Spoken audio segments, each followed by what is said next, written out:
Niềm tin ánh sáng. Niềm tin ánh sáng.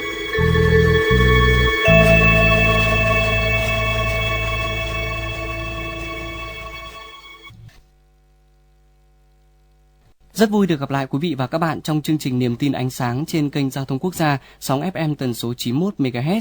Chương trình ngày hôm nay sẽ có những nội dung chính sau đây. Mở đầu chương trình ngày hôm nay, chúng tôi xin giới thiệu tới quý vị thính giả thông tin về học bổng Heckman Grand Crown, học bổng dành cho những phụ nữ khiếm thị. Tiếp theo mời quý vị và các bạn cùng lắng nghe cuộc trò chuyện giữa phóng viên chương trình với anh Hoàng Xuân Hạnh, giám đốc công ty cổ phần tư vấn và hỗ trợ nghề Việt Nam xung quanh vấn đề áp dụng công nghệ thông tin. Phần cuối chương trình, mời quý thính giả cùng lắng nghe bài viết Một người phụ nữ khiếm thị giàu nghị lực.